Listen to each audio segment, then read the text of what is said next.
Good evening, everyone. I'm Aaron Weil. I'm the curator of Watteau Soldiers, the exhibition that this lecture accompanies. Our speaker today is Christy Pichichero, who is an assistant professor of French at George Mason University. She received an AB in comparative literature from Princeton University, a bachelor's of music and opera singing from the Eastman School of Music, and a PhD in French studies from Stanford University. She's held fellowships at King's College at the Cambridge University, the École Normale Supérieure in Paris, West Point Military Academy, and the Society of the Cincinnati.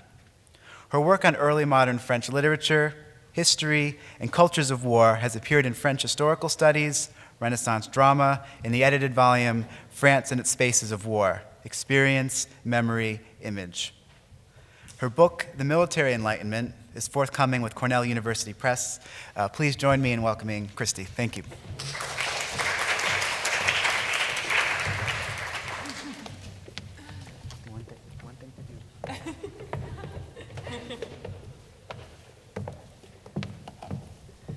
Thank you so much, Aaron. And thank you to the Frick for having me here today and for this wonderful exhibition that I have the privilege of speaking to you about today. Remote. Antoine Watteau is best remembered as the painter of Italian theater, and especially Fêtes Galantes. Scenes at once joyful and elegiac of aristocratic socializing among billowing trees and gurgling statues. Historians and connoisseurs have long appreciated these works dedicated to love and the art of social life, set in quasi-mythological surroundings and populated by noblemen and women adorned with glossy silks and ornate lace that glisten in the muted light of the canvas. Yet in Watteau's relatively short life, only 36 years, from 1684 to 1721, he was best known and loved for his military works.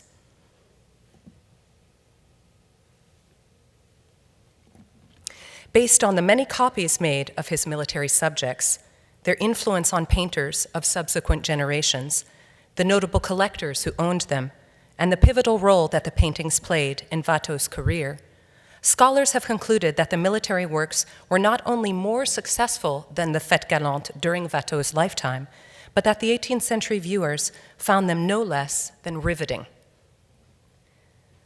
Much ink has been spilled by experts in an attempt to uncover why Watteau's military works were so enormously popular at the time. It's a conundrum that we continue to grapple with today, and this for several reasons. Their general aesthetic beauty notwithstanding, the significance of the military subjects, their iconography, and their relation to current events of the early 18th century are largely lost on modern viewers. What is more, Watteau wanted them to be ambiguous and paradoxical in provocative ways. These works remain an enigma that many, myself included, yearn to decode, and I'm most pleased that Aaron Weil and the Frick Collection have assembled this beautiful exhibit for us to ponder.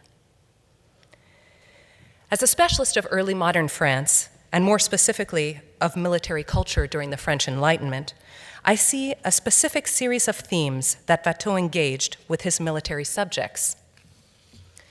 While art historians have made strong connections between Watteau's military works and Louis XIV's final wars, the themes that I will speak about today, sensibility as a moral and medical system, martial sociability, war and emotion, the prosaic heroism of the common soldier, are new lenses through which to interpret Watteau's military oeuvre.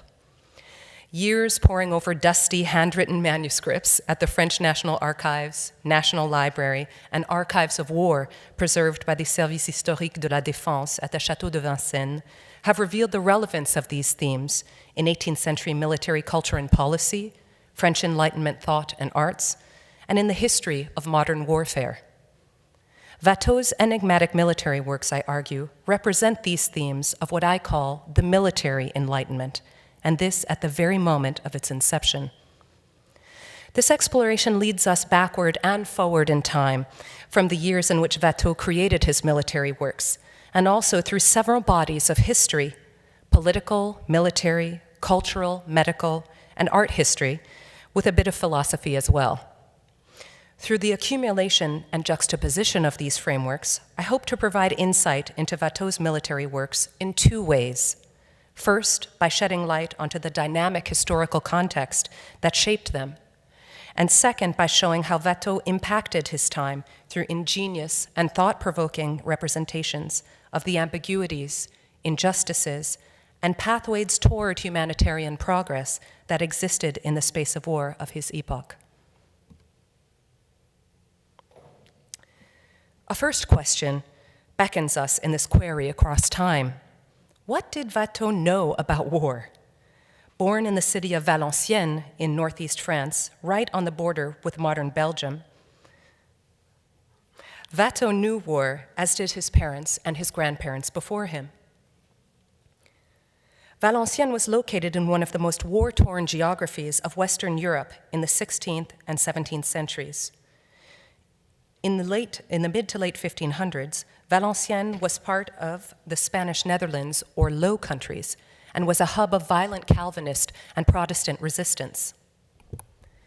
The 30 Years' War of 1618 to 1648, notorious for its extraordinary brutality and crimes perpetuated by soldiers against civilians, rape, pillaging, the torching of entire towns, played out in this region. In 1656, the French besieged the city, though the Spanish successfully defended the territory at the Battle of Valenciennes in July of that year. But in 1677, the French returned, and Louis XIV, his master of siegecraft Vauban, led the king's army to conquer the city in a protracted and destructive siege. The Treaty of Nijmegen of 1678 that formally ceded Valenciennes and half of the region of Hainaut to France was signed just 6 years before Watteau was born. Thereafter, the French state viewed Valenciennes as a valuable stronghold for the northeast border, so Louis XIV sent Vauban again to fortify the city, fortifications that we see in ruins in Watteau's Portal of Valenciennes. However, during Watteau's childhood, the culture and sense of nationality associated with Valenciennes was quite vague, as what had long been Dutch was suddenly called French. This explains, of course, the strong influence of Dutch and Flemish artistic traditions and methods on Watteau's early career. Having exhausted his opportunity to grow through local apprenticeships, Watteau left for Paris around the age of 17. At that time, Louis XIV, the roi de guerre, or king of war, was preparing to embark upon his most ruinous war yet, the War of Spanish Succession of 1701 to 1714. When Charles II, the last Habsburg king of Spain, died without an heir, he designated Philippe le Duc d'Anjou to succeed him on the throne. Philippe d'Anjou just happened to be the eldest grandson of Louis XIV. The prospect of French dominance on the continent, which Louis XIV had been fighting for throughout his reign, and the threat that this posed to the balance of power in Europe caused the outbreak of war between France and the Grand Alliance, composed of England, the Dutch Republic, German states, and the Holy Roman Empire. In 1700 and 1701, Louis XIV began to prepare for this great war against powers to the north and east. He initiated a buildup of both men and supplies in Valenciennes, which was to become a major hub of the war, housing a garrison, a military hospital, and administrative headquarters. Watteau witnessed this ramping up and saw his hometown once again transform into a war zone before his departure for Paris. Watteau returned to Valenciennes in 1709-1710 and was forced to confront this war zone in action as it received thousands of wounded men following the French defeat at the Battle of Malplaquet of 11 September 1709. Losses were so heavy on both sides of this battle that the Allied forces could hardly claim it a victory themselves. That winter was one of the most horrible in recent memory for the people of Valenciennes. Record low temperatures led to famine, and the urgent need for manpower meant conscription and sometimes violently coercive methods of recruitment and retention into the military. Desertion from the armed forces was rampant. Historian André Corvisier estimates that nearly a quarter of all soldiers in the French army deserted during the War of Spanish Succession. these deserters roamed the countryside all along France's eastern borders. These dire circumstances surely touched Watteau and those close to him. Antoine de la Roque, who we see pictured here in an engraving of a portrait that Watteau made of him, became one of Watteau's friends and patrons. He lost his leg at Malplaquet while serving in the prestigious gendarmerie of the King's Guard. He convalesced at the military hospital in Valenciennes and most likely met with Watteau during this period. Soon thereafter, Watteau encountered other future patrons who also fought at Malplaquet and other battles, such as Anne-Claude Comte de Caylus, referred to below in the exhibition if you noticed, who became a close friend during this period and later turned into Watteau's frenemy biographer. As opposed to the gritty and disenfranchised experience of war lived by common soldiers and the people of Valenciennes, these aristocratic men, La Roque, Caylus, and others, who were not entirely spared the miseries of war, nevertheless gave Watteau a different, more privileged perspective on the martial apparatus and experience. Watteau focused on these two contrasting perspectives in his military works. Also, it is important to note that both of these gentlemen left the armed forces by the end of the War of Spanish Succession. Both went on to pursue lives as members of social circles composed of artists and men of letters. In the years between 1709 and 1714, it is likely that these men shared with Watteau their experiences as well as their disenchantment with military life. When the War of Spanish Succession finally drew to a close in 1714, a feeling of crisis was in the air. Though important political aims were met during this war, Philippe d'Anjou indeed became King of Spain. France suffered military defeats all over West Central Europe as John Churchill, Duke of Marlborough, and Prince Eugene of Savoy marched their armies toward Paris, successfully defeating the French at Oudenarde, Lille, Malplaquet, and Mons. Those running the French fiscal-military state had emptied the royal coffers and wrung its tax-paying subjects dry. So they embarked upon a series of damaging and undesirable measures to feed the gaping mouth of Mars. The Crown was forced to arrange financial deals with what my friend Guy Rowland calls dangerous and dishonest men, who offered high interest and self-amortizing loans. This meant debt, debt, and more debt. Yet as time went on, the Crown could no longer afford to borrow from these creditors, who charged extortionate rates based on multiple past defaults. The Crown therefore found the unique, if flawed, solution of drawing revenue from wealthy French subjects via selling venal offices with noble titles, essentially paying for war by the commodification of ennoblement. In the military sphere, this translated to producing a top-heavy officer corps filled with anoblis, or recently ennobled, or wealthy court nobles. These individuals could afford to pay for an officer's commission and sought it as social capital, but often lacked formal military experience, physical fitness, martial culture, and any semblance of professionalism. They were seen to bring corrupt values, effeminacy, a taste for luxury, and social class prejudices into the armed forces. The quantity and incompetence of these officers, particularly in the army, were catastrophic. Looking forward, by 1750, there were as many pensioned officers as there were officers on active duty, and the pay for the 60,000 officers in the 7 Years' War of 1756 to 1763 totaled more than the expense of the rest of the army put together. Reformers viewed the crisis in leadership that pervaded the French armed forces, a crisis that was the direct result of the mechanisms of the fiscal military state, as the essential driving force in France's inglorious military record during much of the 18th century. Indeed, between the latter wars of Louis XIV and the Revolutionary Wars at the end of the century, France experienced a dramatic military decline that stunned not just the armed forces, but the entire nation. Save a handful of victories, bungling and ineffectiveness severely hampered the French during the War of Austrian Succession, 1740 to 1748. During the 7 Years' War, French naval power was virtually annihilated, and the armed forces endured tremendous losses in Europe, India, Africa, and the Americas, succumbing to the tiny state of Prussia on the continent and losing nearly all strongholds overseas. For the largest, wealthiest, and most populous country in Western Europe, one that had achieved great military glory in its far-removed and more recent past, these losses were seen as nothing less than a national disaster. As this crisis developed in the latter 17th century and early 18th century, an accompanying tide of opposition was also on the rise. Critics of Louis XIV and his belligerents were numerous and more vocal, from moralist writers like François de la Rochefoucauld to pacifistic men of the church like François Fénelon. The French people, especially in war-torn regions like that of Valenciennes, were war-weary, and they made this weariness known. A parody of the Lord's Prayer began circulating, particularly in Paris, that expressed the frustration and loss of faith in Louis XIV. The parody refers to Louis XIV's morganatic wife, Madame de Maintenon, and to the king's inept war minister, Michel Chamillard.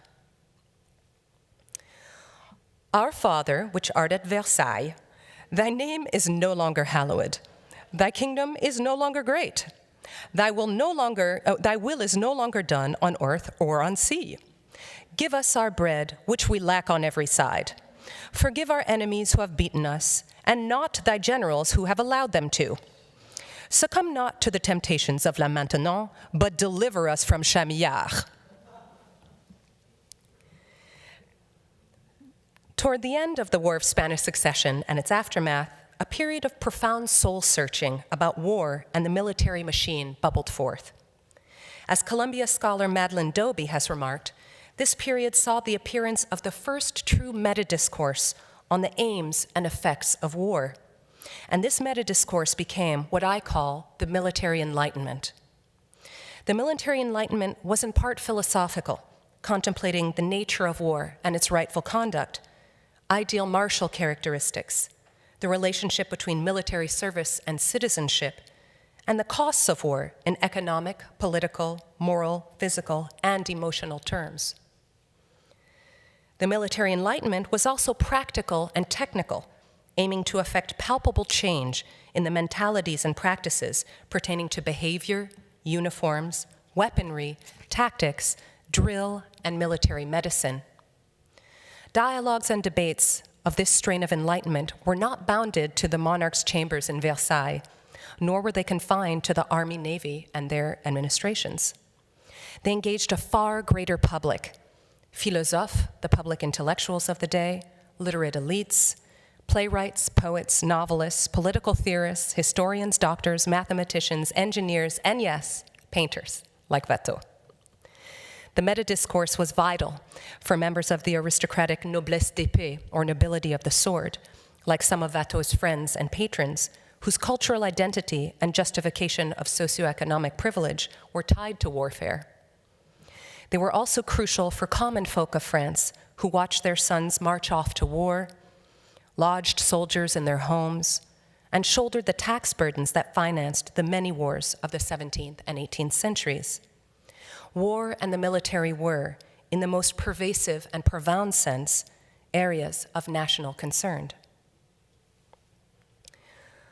Antoine Watteau was never a soldier, but without a doubt, he knew war.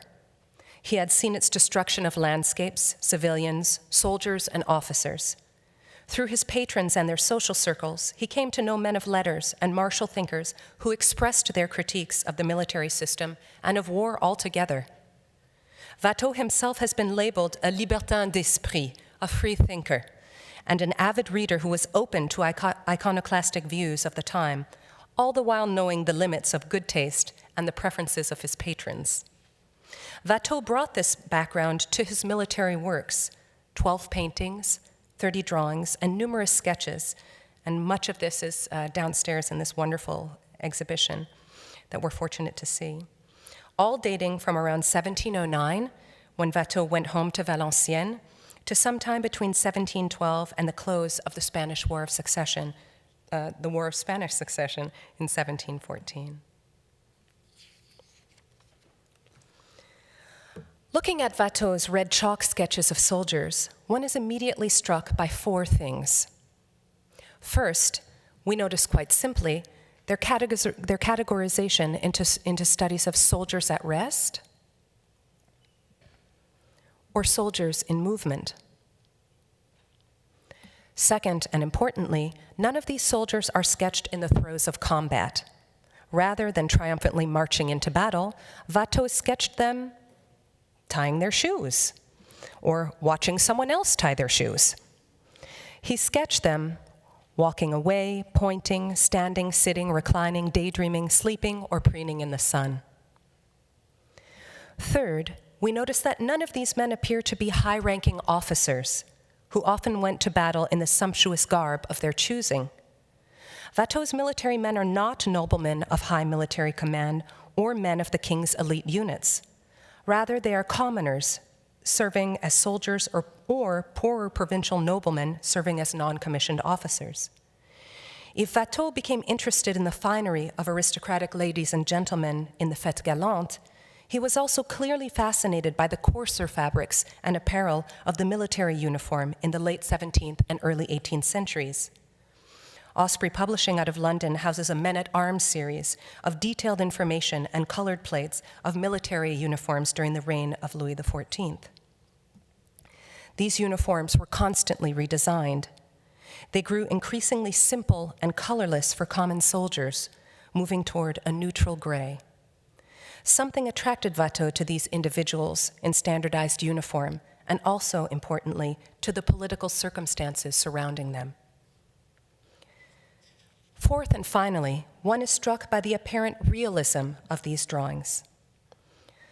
Watteau relished sketching from life, capturing a moment in time and space wherein people pursued activities of their daily lives. Watteau's contemporaries remarked upon the realism of his work, as have many scholars since, some of whom consider that Watteau's military paintings were representations of fact.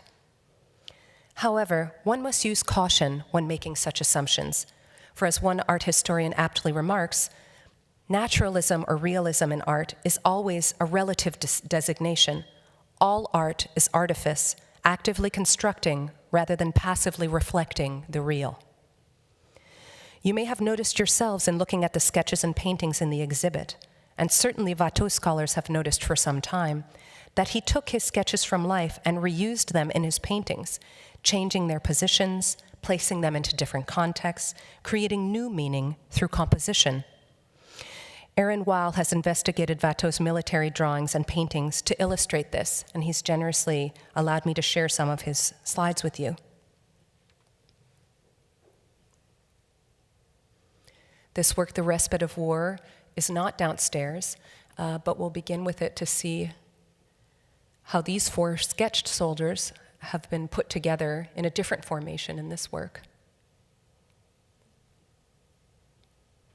And one of those same soldiers was put into the supply train, which is indeed downstairs. One of these beautiful women that he sketched to the left is also found in a military painting, The Halt. Here are some soldiers that are spread out into different contexts. Another woman. More soldiers from a sketch, all brought together into one composition. This holds true also for the Portal of Valenciennes.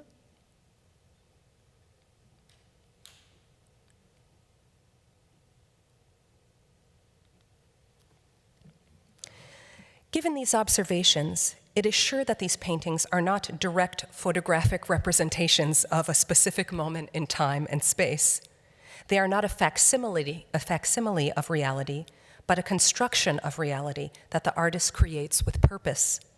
Decoding this purpose is precisely our challenge.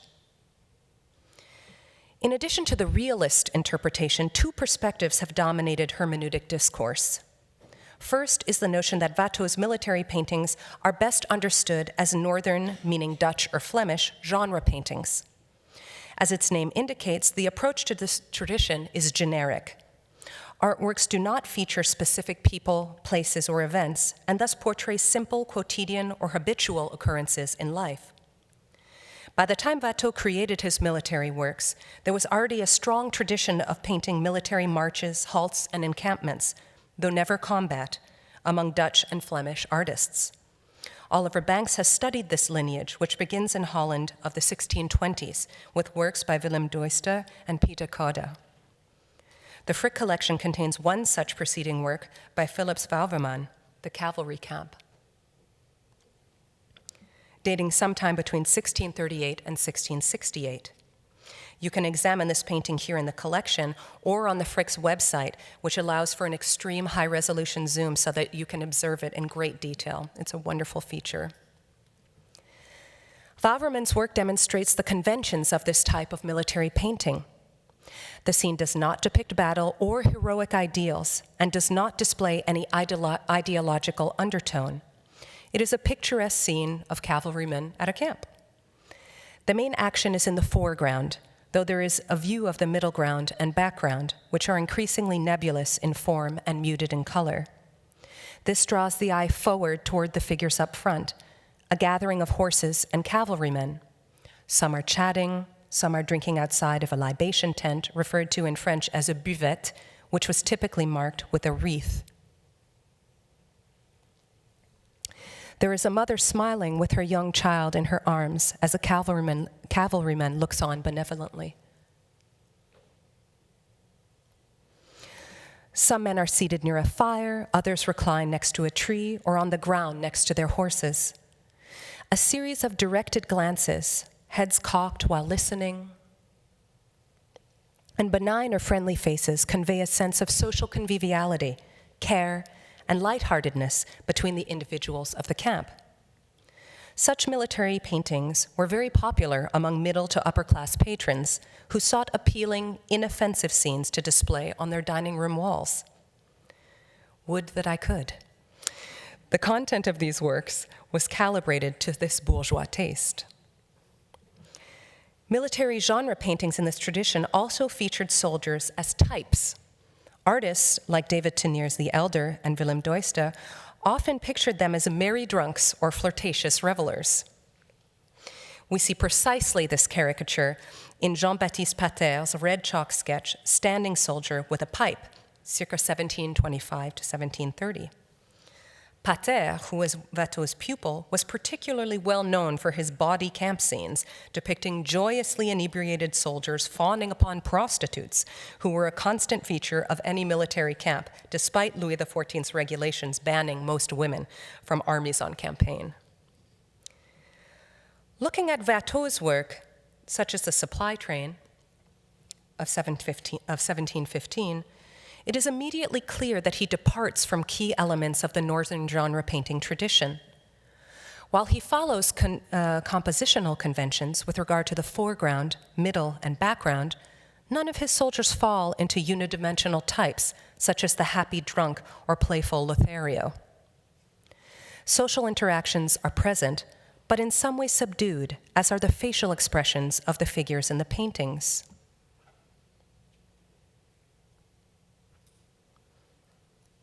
Glances unite the soldiers in the portal of Valenciennes, or the halt, but Watteau departs from the complete benignity of Northern genre scenes, unmistakably representing the toll of war on bodies and psyches of soldiers. There is a distinct mood to these works, one that is perceptible but enigmatic.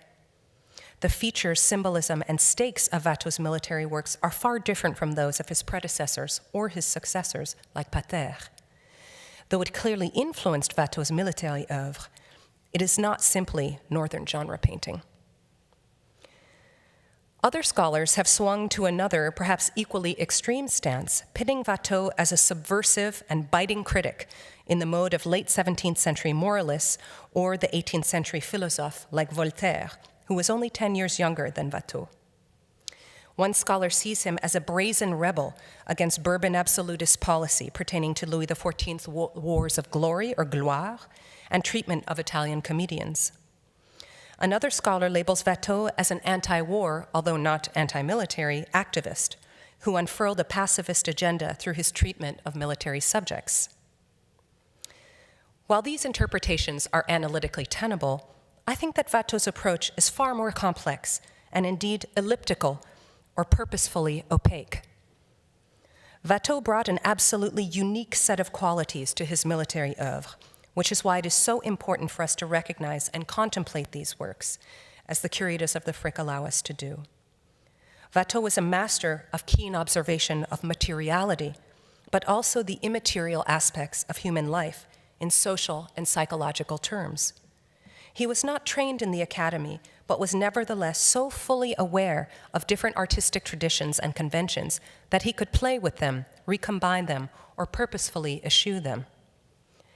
He was a shrewd businessman in terms of gauging the taste of his patrons, yet was a subtle, provocative, and independent thinker. As we have seen, he personally experienced and also learned through friends a set of different perspectives on war.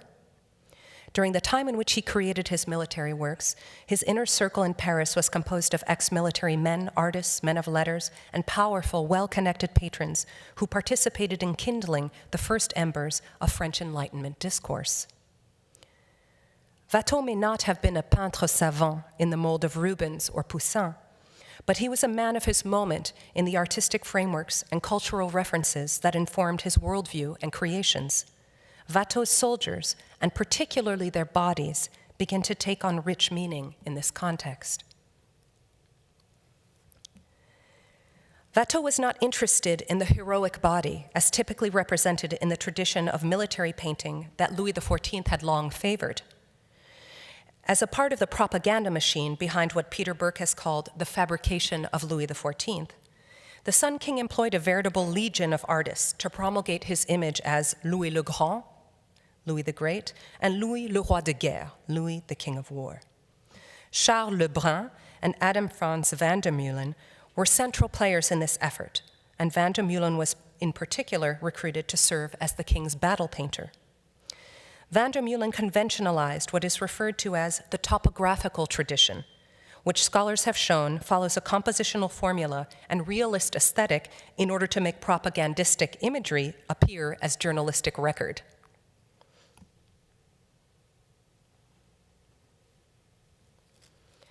In this painting, or rather engraving of a painting, of the French besieging Watteau's hometown of Valenciennes in 1677, we see from a bird's eye's view the foreground rise that features the king and other important military figures.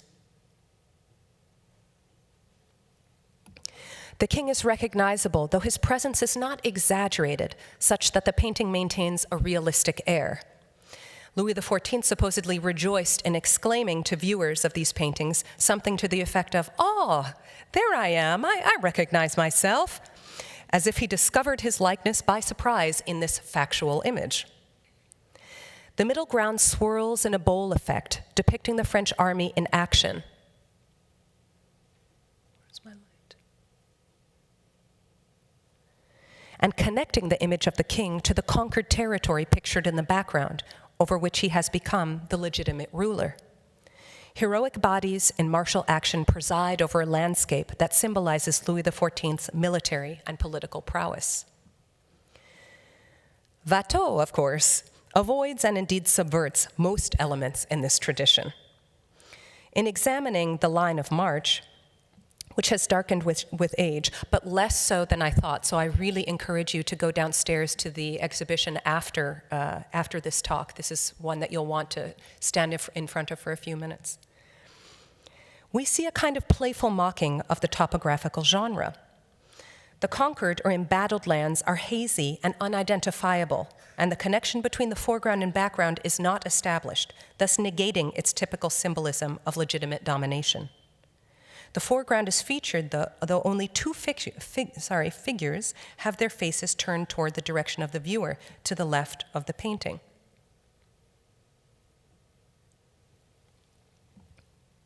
Here we see a cavalryman who does not look forward heroically into the charge, but rather who turns backward toward a woman who is holding a jug.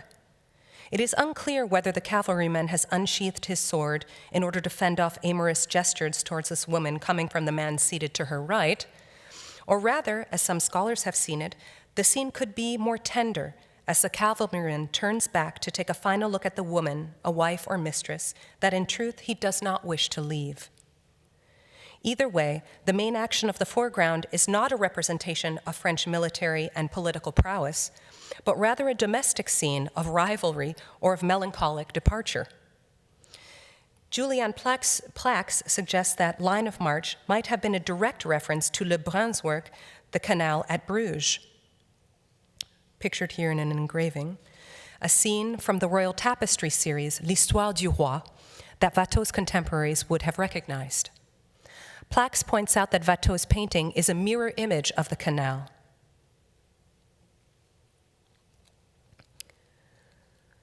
In which domestic concerns of unknown cavalrymen take the place of the mighty Sun King's majesty. Louis XIV and powerful aristocratic generals are not the stars in this work. Rather, common members of the armed forces and their personal lives play the lead role. Watteau's focus in Line of March clearly shows his privileging of the common and private over the exceptional and public. His attention to soldierly body and emotion clashes with the tradition in military painting, and at the same time challenges the prevalent view among noble military officers that the body and mind of the common soldier were insignificant. The masses of non-noble soldiers and horsemen were either thought of as cannon fodder or as disreputable crooks and peasants that could be transformed into martial automata through drill. How is it that Watteau saw things differently? Here, understanding Watteau's soldiers means a brief excursus into concomitant developments in military and medical history pertaining to the soldier's person. Examining the work of 20th century cultural theorist Michel Foucault, alongside that of 18th century military thinker Maurice de Saxe, is a key to unlocking how the historical context shaped Watteau's military works and how he then participated in and influenced this history. Michel Foucault writes that the 18th century French army aimed to turn peasants into war machines. Rather than men endowed with personal identity and free will, the soldier was viewed as, I quote, something that can be made out of a formless clay, an inapt body. The fundamental reference was not to the state of nature, but to the meticulously subordinated cogs of a machine, not to the primal social contract, but to permanent coercions, not to the fundamental rights, but to indefinitely progressive forms of training, not to the general will, but to automatic docility, end quote. Foucault contends that the 18th century was a watershed moment in defining and controlling this docile body through what he called disciplines that targeted and regulated even the most minute movements of the human body. While Foucault's schema is grounded in solid evidence, it has been contested with particular attention to the French army of this era. Alongside the Foucauldian method of creating and controlling docile bodies, less disciplinary or consciously undisciplinary accounts also flourished.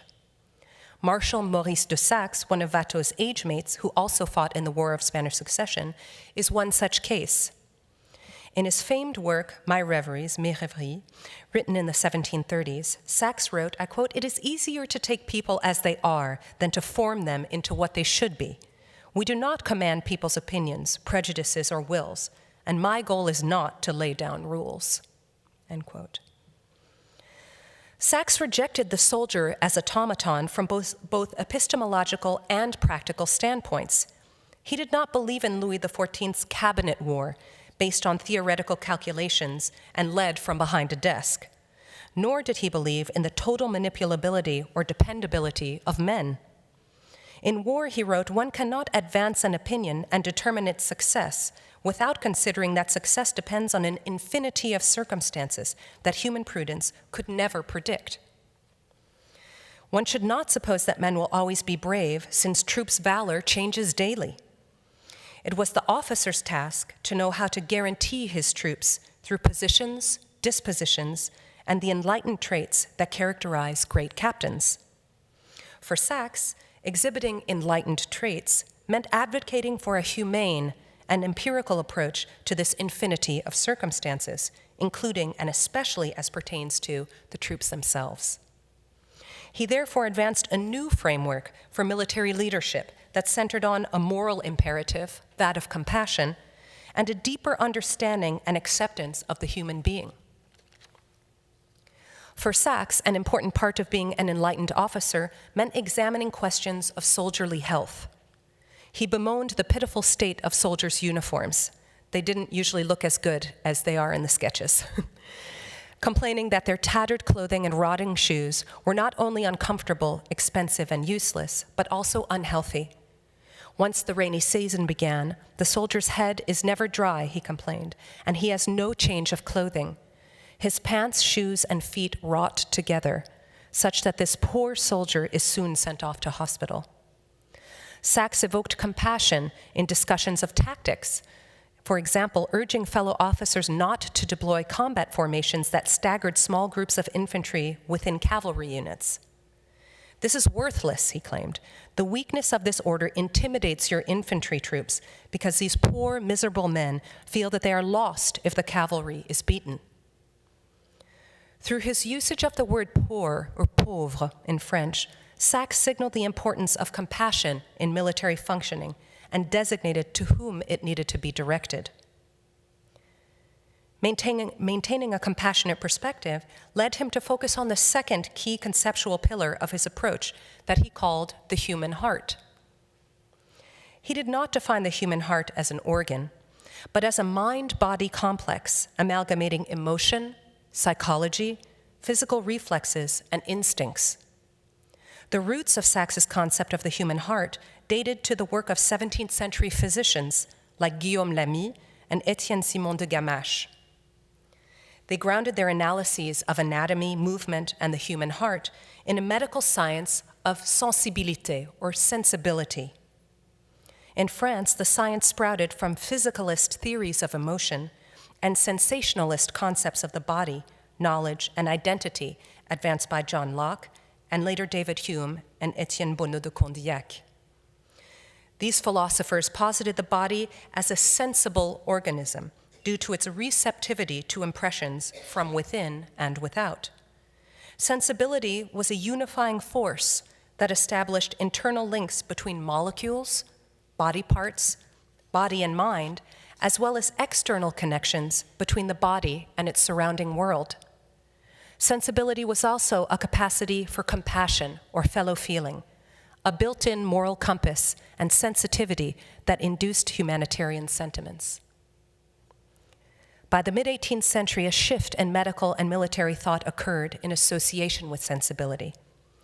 Combining the moral and scientific aspects, médecins philosophes, or doctor philosophers, surgeons, apothecaries, and military leaders alike worked to bring humanitarianism and sensibility-born medical and moral practices into the military sphere. They exhibited a caring stance towards soldiers as sensible bodies at war, as opposed to disciplinary and coercive stance toward docile bodies.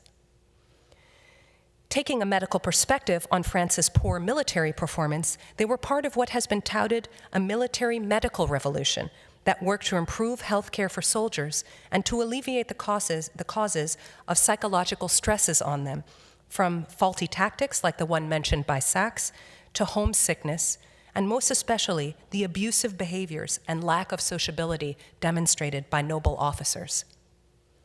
As articles in Diderot and d'Alembert's Encyclopedia and many medical sources of the period relay, health was seen as highly personal. Each individual's mind-body complex was a puzzle or riddle that could be solved with the goal of health and happiness through observation and care. These changes were in their infancy during Watteau's lifetime, and experiences in the War of Spanish Succession were main data points for reformers. Watteau may have discerned the rise of this culture during his 1709-1710 trip to Valenciennes, or in conversation with friends like La Roque or Caylus. What is more, Watteau probably knew of recent developments in medicine due to his own frequent ill health. In fact, many acquaint his precipitous physical decline in the final years of his life to Watteau's trip to England to seek treatment by a fashionable doctor. What is certain is that Watteau's military works constitute an early and powerful manifestation of these developments. His sketches and paintings focus on details as Sachs would later conceive of them. Aside from the halt of a detachment, in which we see a small group of soldiers playing cards, Watteau creates no soldier that is drinking, smoking, or hitting on women. He invites the viewer to contemplate soldiers differently, to see them in their splendid ingloriousness. Their bodies are exhausted, injured. Their mental state reads as blank or haggard, and in some cases, shell-shocked.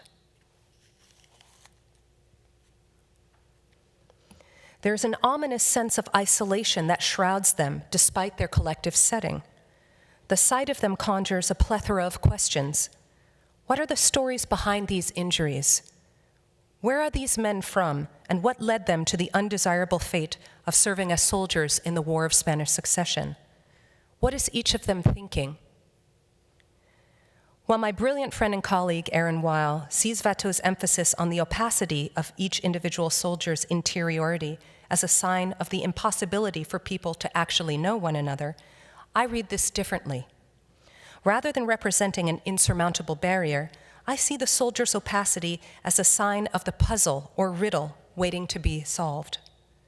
Watteau invites and provokes the viewer, in particular the military officers who relished these works, to see people who they had considered invisible, to imagine their own positioning and perspectives in relation to these soldiers. The individual bodies and minds of these soldiers are not impenetrable, unfathomable. Rather, Watteau offers each of them as a unique individual whose identity, health, and potential happiness can be discerned by focused attention, compassion, and care. The painting The Halt is a trenchant example of this. Elements of genre painting characterize the construction of the foreground, middle, and background. Directional gazes between figures suggest socializing, but there's an undeniable feeling of disconnect and even division. Watteau places a billowing tree in the center of the painting, dividing it into two distinct halves. To the right are the common soldiers and people. Dressed in gray uniform, they are injured, wearied, silently tending to one another or dreaming.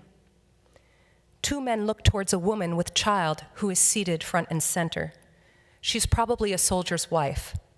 The meager rations and low, often unpaid wages of the soldier had to feed military man, wife, and infant.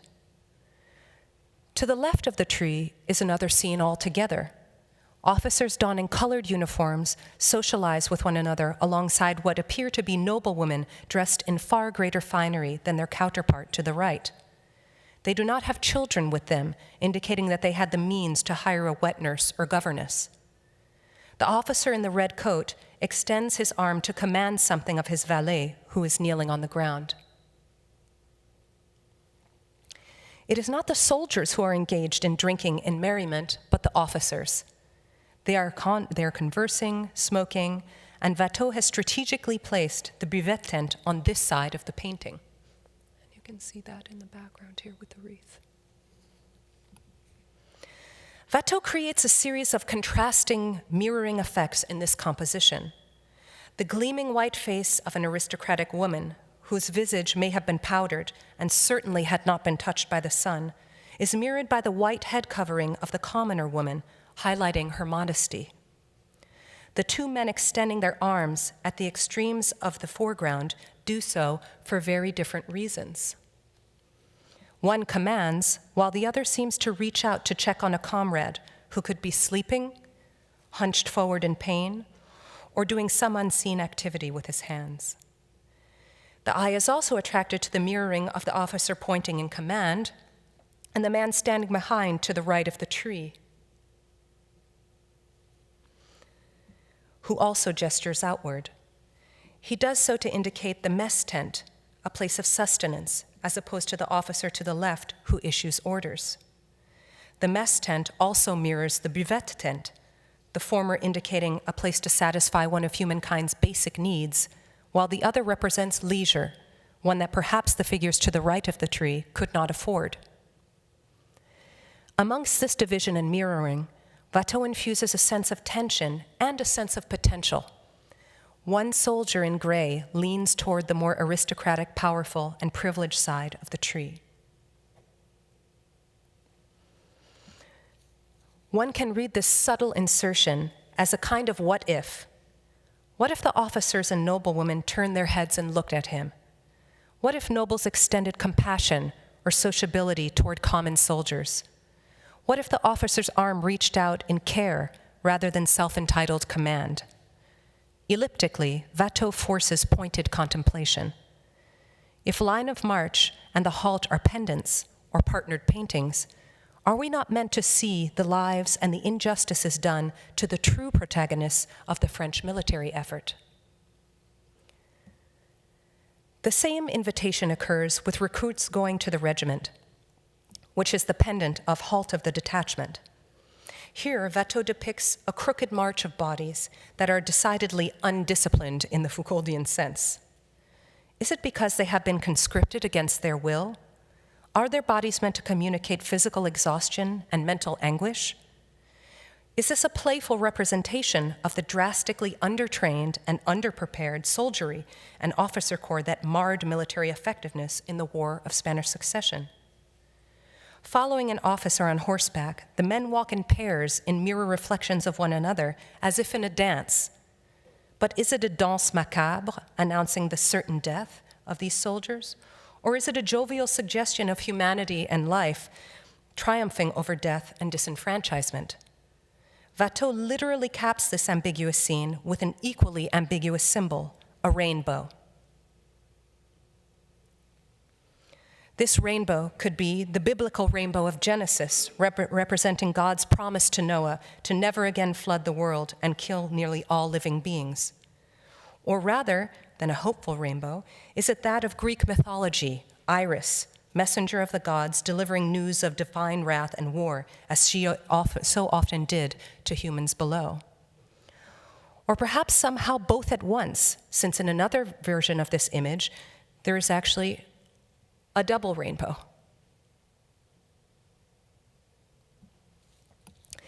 The text accompanying this engraving, which Watteau approved, also gleams like a double-edged sword that at once advances and then cuts down the sentimental approach towards soldiers.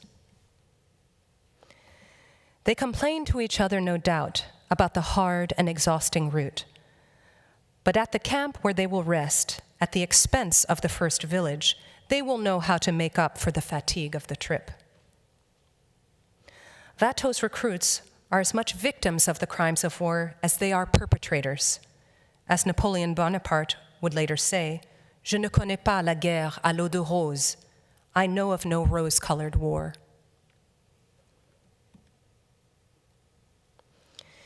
These questions and the multivalence of these works leave us bewildered. As Jed Pearl aptly puts it in his recent article on this exhibit in the New York Review of Books, I quote, "Anybody who is looking for the hard facts ought to know to steer clear of Watteau," end quote. This is true, but it depends on what you mean by hard facts. Is there something factual that we can draw from the enigmatic evocations that spring forth from Watteau's military works? I answer, absolutely. The most important point is that artists like Watteau were noteworthy participants in the meta-discourse on war and should be more squarely inscribed into what we understand to be the military Enlightenment. Watteau was by no means a naively optimistic Enlightenment reformer, but with exquisite brushstrokes and lines of red chalk, he captured profound controversies surrounding war, and he forced his viewers to think on them. And think they did. Agents of the military Enlightenment would contemplate the role of sensibility, sociability, and soldierly heroism in war. They would fight to abolish the death penalty for soldiers who deserted the army, which was one of the first great human rights victories in French history. They pioneered measures to better know the identities of soldiers and to provide improved hygiene, medical care, and psychological protection from the horrors of combat and the hardships of military life. They codified agreements that prefigured the Geneva Conventions and international humanitarian law. Watteau's soldiers can be as riveting and impactful now as they were in the 18th century. They suggest that if war is to persist in human society, then we must reflect long and hard. Watteau exhorted his viewers, patrons, and future generations to challenge their assumptions, to face ambiguity, and ultimately to imbue war with as much humanity as possible. In our time, as in his, these goals should remain worthy elements of our consciousness and actions. Thank you.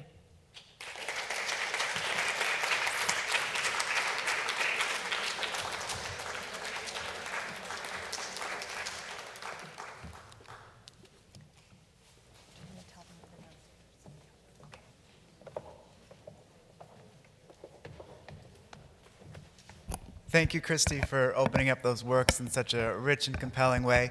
I want to remind everyone here that the exhibition will remain open on the lower level until 7:30, so I think your viewing will be enriched after that lecture. Thank you. Thank you, Christy.